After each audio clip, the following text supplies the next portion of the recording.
Hey, this is a very, very important conversation that we need to have. And to be honest, it's a conversation we should have had in the fellowship a long time ago on the topic of pastoral transition, pastoral succession, leadership transition, retirement, all those sort of things. How to help BBF churches find BBF pastors to go into their churches. All very, very important conversations to have. I want to share just a couple things with you before I let these guys introduce themselves, and we'll start this kind of discussion.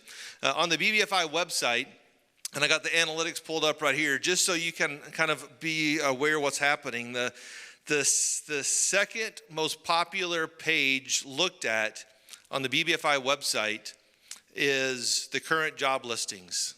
The year or month to date, so just the last 21 days, there have been almost 600 people look at that one page alone, looking for what are the job openings in the fellowship. It's a very real conversation or thing that's going on. I was out of town over the weekend. I was in Michigan. I got home, or Monday morning, I checked my email, and I had 4 emails from churches that had completed the form online saying they're looking for a pastor. So 4 just over the weekend. It's a new ministry out of our office that is just growing like crazy. And here's a few reasons why. I want to read just a couple statistics to you. And these are things you probably have heard before. Every day in the United States, 10,000 people turn 65 years old. And that's been going on for the last 10 years. And is going to continue for the next 10 years as the boomer generation turns 65 years old. Something that's interesting about the boomer generation is percentage-wise, out of all the named generations, there's a higher percentage of pastors in the boomer generation than any other generation. And there's 70 million boomers in the country today. The second most popular generation is the Millennial Generation, which are those born from 1980 to 2000. And the Millennial Generation, it's the lowest percentage of people in ministry. So it's a major, major concern that we've got to figure out what's the answer to, how we're going to figure this out, how we're going to help it. Barna did a study, and in 2000, he started in 1992. The average age of a senior pastor in 1992 was 44 years old. In 2017, 25 years later, the average age of a senior pastor went from 44 to 54. So the average age increased 10 years on the average age of a senior pastor. I did this survey 2 years ago in the BBFI. I sent out a pretty large survey asking a lot of questions. And in the BBFI, 76% of senior pastors are over the age of 50. 76. 43% are over the age of 60. So almost half of our pastors, senior pastors in the fellowship, are very closely approaching retirement years. And I've already been scolded a couple times by some of these guys that are on the stage with me saying, don't talk about retirement because no one's retiring. They're transitioning from senior pastor to something else. So this is this is the elephant in the room that we need to talk about that we've not talked about. And what do we do? How as a fellowship can we help our fellowship churches to find the next pastor to go into our fellowship churches? So that's kind of setting the stage or the foundation for the conversation we're going to have this morning. These are guys that have just recently gone through this leadership transition, succession planning in their churches. So they've been asked to answer a few questions. But before we do that, take a second. Everybody knows who you are, but introduce yourself and let us know how long you were at your church. So Bob and Keith, how long were you at your church before you transitioned out? And then the new guys, kind of where you were before you transitioned in. Keith? So I moved to St. Louis 39 years ago next week. And I did it because my wife lived in Indianapolis and my parents lived in Springfield. We thought that was a good place halfway between to start a church, and they needed a church in St. Louis. So that's how it happened. Bill Dow Sr. told me, don't candidate for a church. Go build a church, go plant a church, and stay there the rest of your life. So I thought it's probably pretty good advice. Came to Antioch in 1979 and spent 13 years serving with our founding pastor, and then transitioned to senior pastor for 30 years. So I've been here 42 years. Yeah. Good. Daniel? 2002, I went to work in St. Louis with Pastor Keith as their mission intern. 2005, I went to Cusco, Peru, plant churches, and I've been in St. Louis now for 3 months. So I came here for an internship in the summer of 2000. Was at Baptist Bible College, and so that was my connection with Antioch, and then came back in 2004 as the middle school counseling pastor, and so I've been here for 17 years in October coming up. So. And been senior pastor for? 4 months of May, right? Yep, May, so 4 or 5 months. So I think Steve holds the record for the our earliest pastor to host a fellowship meeting. So he needs Well, Bob told me he retired so that I could have to host it and he didn't have to. Yeah. He could just walk around and talk. Bob said, I'm done with this. I don't want anything to. I know my role. Yeah. So any pastor that's hosted a national meeting recently probably could agree with that sentiment. All right, Bob and Keith, talk just for a minute on how did you know, and this is such a hard question because it's different for everybody, but how did you know that it was time for you to transition? Well, first of all, when Steve came here, 16 years ago, even then, in my mind, it wasn't a year or so. I thought, man, this guy's got it. And so in my mind, for many years, I've thought about it. Maybe the last 3-4 years, just thinking about it. I still oftentimes say I got gas in the tank, but I just thought it's just a time to transition. There was no magic number with that. Steve's been faithful here to serve, and we've been doing teaching rotation for the same thing maybe for 9 years or so. And as we got farther and farther along, it became, first of all, maybe 7 and 2, and then all of a sudden it was like 3 and 3, whatever. We just kept going closer and closer and closer. So it was just in my heart, I just thought it's just time to make a transition and move, and I wanted to still be a part of Antioch if that was possible, and God's been gracious to make that possible. About 3 or 4 years ago, would anybody admit that our country's just gone stupid the last 5 years or so? I felt like, I was losing a grip on the church, and then COVID hit. That turned everything upside down. And so I thought about that, and so I read this book, and one of the things it talked about is get a couple guys together, and so I talked to John Connerup and Milione, my brother, too, and then formed an advisory board in my church of men I could trust. And we were going to do that right before COVID, and then COVID shut down, and it kind of put everything on hold. So I was kind of thinking about it 3 or 4 years before, but it's kind of like if you ever have a staff person, they say, I'm leaving, and then they never leave, and they're just kind of in limbo, and they're pretty worthless. I mean, let's just be honest, right? Where are you going with this? So, I didn't want to be that guy just kind of hung around, and so it's worked out because I did it intentionally because I thought that Lighthouse needed to go to a different level that I just, quite frankly, wasn't in tune or wasn't able to give it at that level of intensity that I had done in the past. Yeah. So you both answered it. What was the time frame? How long ago did you know? And you've been kind of working on this 3 or 4 years, maybe even longer for Bob. Is there kind of how long should they be thinking about it? Maybe they're already thinking about it out here and like. Well, I think we're all in transition, man. So it could be tomorrow or next week. So, yeah. So answer that question again. What was that? How long ago did you know that this is going to be happening in this summer or this year? Yeah. How long ago? Well, the process of 3 or 4 years thinking about it, and then just put together a plan, And just a part of that thing is just even with Steve, when do you tell the next, I wanted to be careful not to tell him too soon. I mean, I think he had the idea probably it was going to happen, but I think that's hard too. I don't want to too early say something, and then it's like 4 years later or something. So I wanted to do it in a time frame that would move through quickly. So we started, that same thing, we read the book Next together, had 3 guys in our church that we met monthly. and they spoke into my life first. I met with them first, and we invited Steve to be a part of that conversation as well. And it seemed like it just worked out really well that way, to get people to speak into our lives. I think many times we don't realize is that the local New Testament church, I believe like you do, it's the hope of the world. Anybody agree with that? So if you leave that church, most of you're not going to be like Bob and I that have been there 30, 40 years or something, the average tenure of a senior pastor is 8 years in America in Protestant churches.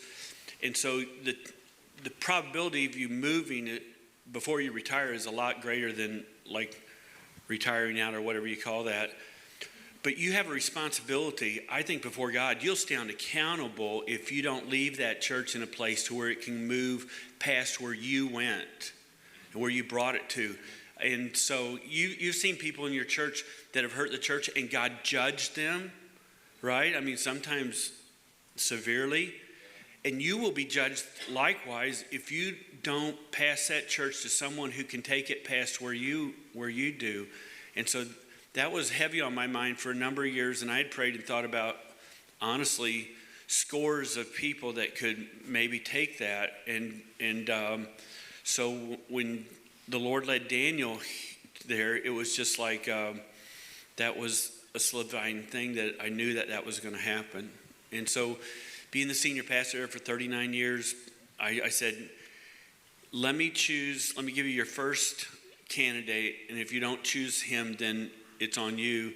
But I really feel like this is the guy, because there was total trust, and also there's accountability, and also a friendship that developed where you knew that we could not take things too serious, but be serious about what we're doing. Does that make sense at all? Yeah. Hey, let's dive into probably the critical question is, what did the process look like? And I know these two guys, it's a kind of a unique situation. Like I said, if you're only, the average pastor is 8 years, it's more likely you'll leave the church you're at and go to another church, where these guys are transitioning and staying in the church kind of in a different role. But what did the process look like? Did you organize a committee? We all love committees, or your team, or did you talk to your deacons? What did the process look like when you knew? Who did you start talking to, and what did from that point to the transition, what did it look like?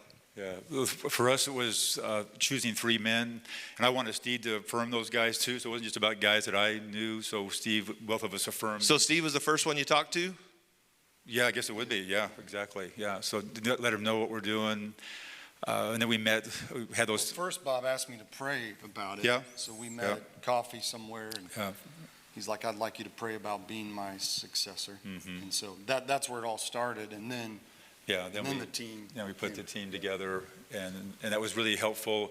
I first met with the team, first of all, just by myself, then Steve came to be a part of that, and then that was in the fall, and then January the 1st, we introduced it to our deacons and shared the vision, and we just walked through it step by step.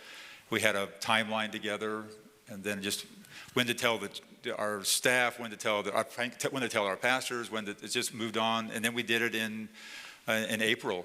We made the decision in April to make it public, and 2-3 Sundays later we made the vote. So it went pretty fast through the time frame. Who were the first 3 men you told? Were they deacons, or were they just men you trusted, respected? Who were the first 3? One was a deacon, and 2 were other men in our church that had been in leadership before as well. Yeah. So once you got to that point, the process went pretty quick. It did. Yeah. And then Steve and I had those conversations too. When did we do it? I mean, it was just different. I mean, it's COVID and all that kind of stuff. So we just worked together trying to watch that timeline. And we don't want to go really long. I don't want to say 3 years from now or whatever. We just kept it, and it went really, really well. We announced it to our church here on a Sunday morning, and our church. And 3 weeks later, we voted on it. Yeah. So, but again, with that, like, this is a testament to Bob's leadership of our church family, is that, like, when he told the church, it wasn't a surprise. And so you're talking about a timeline of when we got to that point, but Bob had been leading that way, that when he made the announcement, it wasn't like, never saw this coming. It was like. It wasn't a blind side. No, it was people, and they were excited about it for both of us. I think that's what is again, it's a testament to Bob's leadership. All this is a testament to his leadership of how he's led our church to this moment where it's like, all right, let's do this. 3 weeks later, they vote, and we're good to go. I'll ask you guys the same question in a second, but before we do, Steve, a question for you. How did you know that this was what God wanted? I mean, you've been here a long time. Yeah. How long had you been thinking about it? How long were you praying that Bob would leave? And no. So the opposite was actually true. It was like, maybe I should leave because I think he's got a lot left in the tank.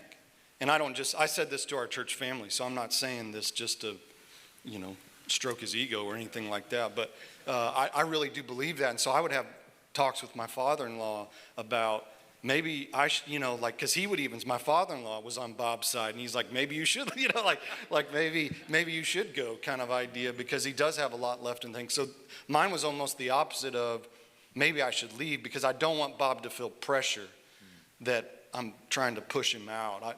Like, God's gifted him. He's led our church well. This isn't about me. And so maybe I should get out of the way. So there was a lot of contentment. So for a while, you've known that you were ready for a senior pastor role? Ready's a strong word. Sure. Yeah, no, we're never ready. Right, Sure. Yeah, so. You desired. Yeah, I did desire, and I desired it for a lot of years to be and again, a testament to who Bob is. I would talk with him about those things.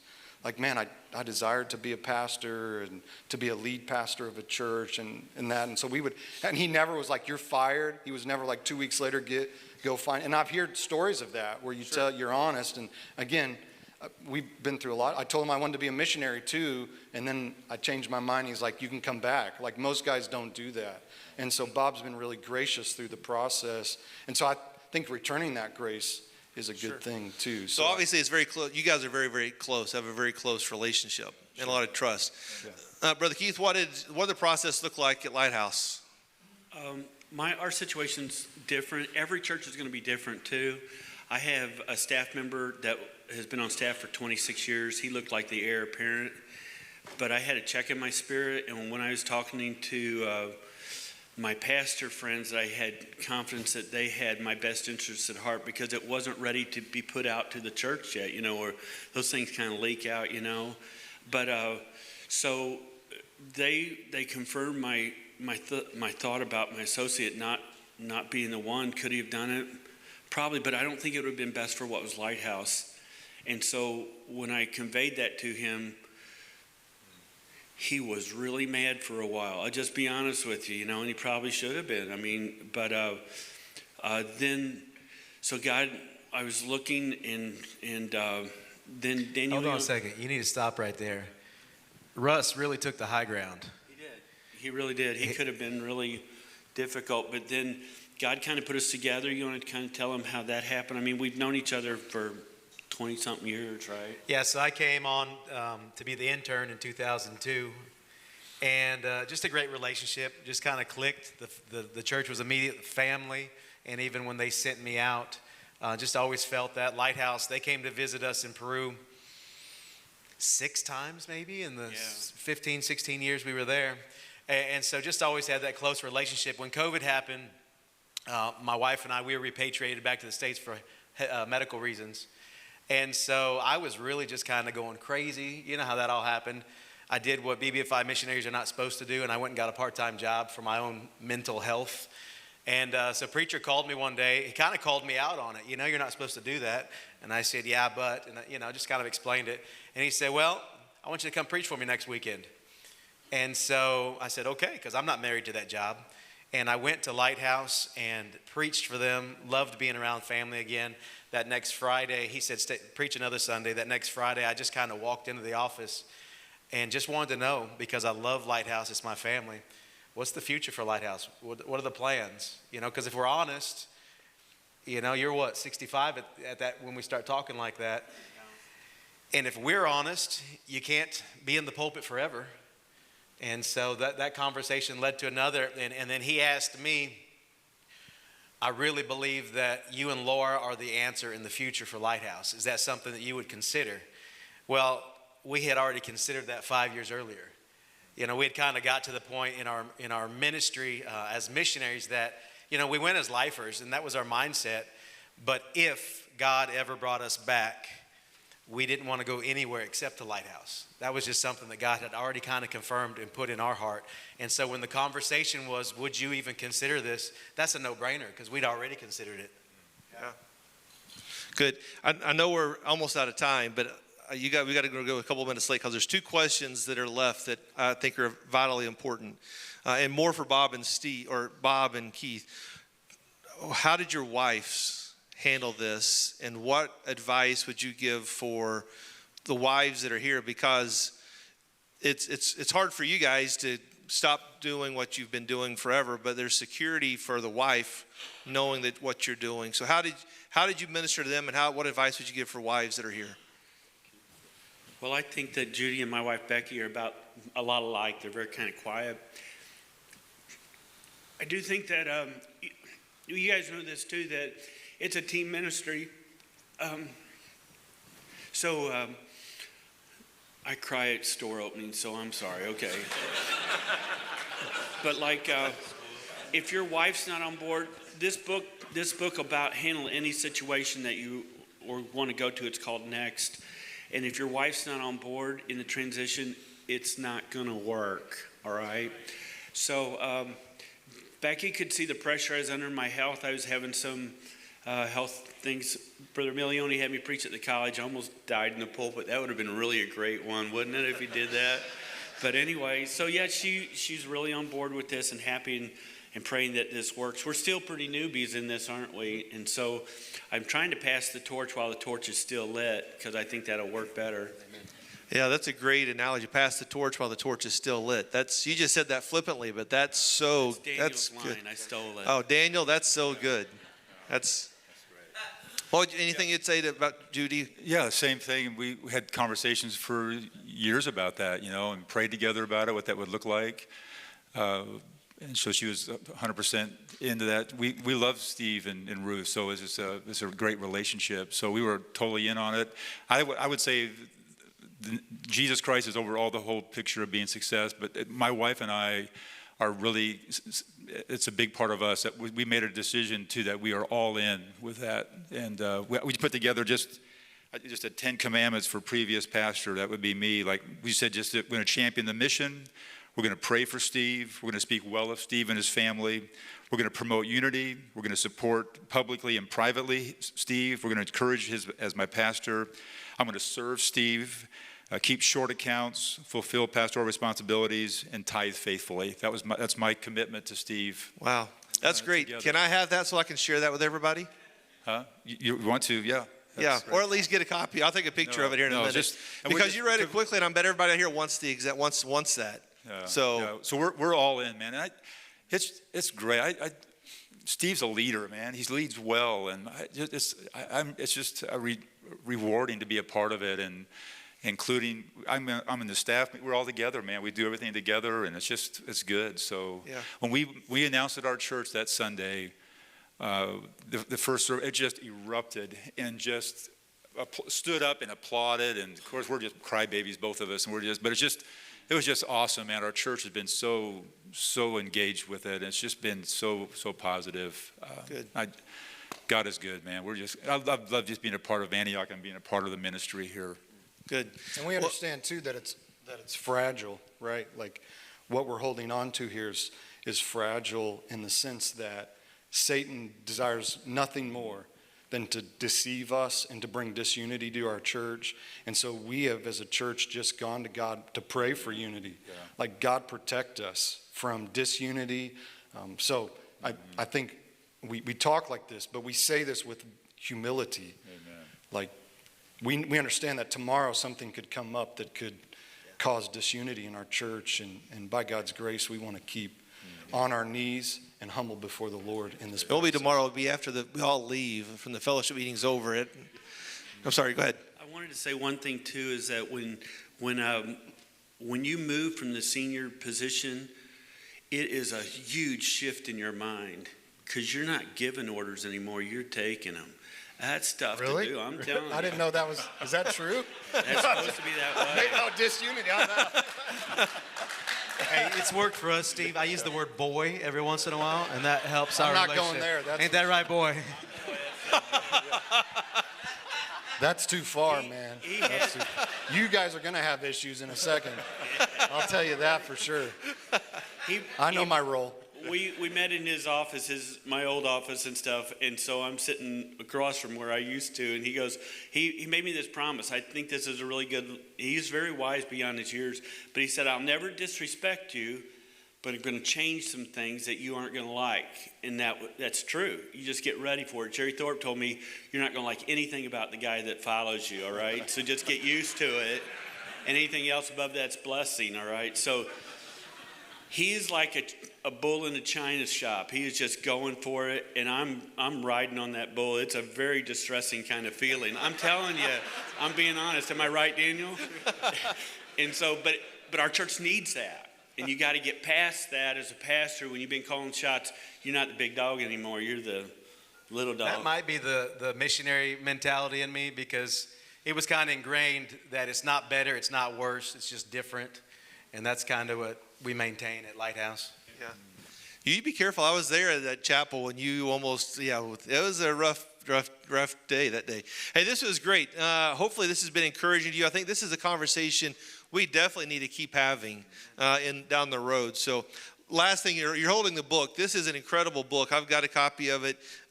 It's a resource. It's called Next by Vanderbloemen. William Vanderbloemen has a great ministry on helping connect. It's kind of the Match.com for churches and pastors. But he wrote this book, and it answers all the questions that we asked. They address it in this book. So I would encourage everybody, even if you think you're years and years away from it, get this book, put it on your bookshelf. Any other books that you guys used or would recommend? The Bible's a good one to read too, Randy. The Bible's a good one. Thanks, Daniel. Pastor Daniel, I appreciate that. Hey, can I just, one last thing. I would not wait until it's too late. And so preacher said something that's really important. Pass the torch while the torch is still lit. And I hope that we really get that. And we pray and we find somebody who's the next person. It was equally scary when you got into ministry. It's kind of equally as scary when you take a step back. I didn't say get out of ministry, but when you take a step back. But we ought to leave that next person something to work with. Yeah, I didn't ask this question to him. It was on my list that I shared. We don't have time, but I want to ask you, because I think you know the answer. We just don't answer the question in a real way. What do you do when you can't financially afford to retire? And I ask that question because there's a lot of churches that are paying retirement for a pastor that should have left years ago. And I'm not talking about anybody in this room, but there's a lot of churches that are paying the retirement for a pastor that should have left years ago, and he is sucking the life out of a church. And I don't think that honors God at all. So it's something, again, a conversation we need to start. We're getting ready to transition. Can we pray for these guys? And I want to pray for you guys. That some of you are in this process. Some of you have recently made the transition. So we're the full scope of this conversation, but I want to pray for you, then Steve will give us directions on what's next.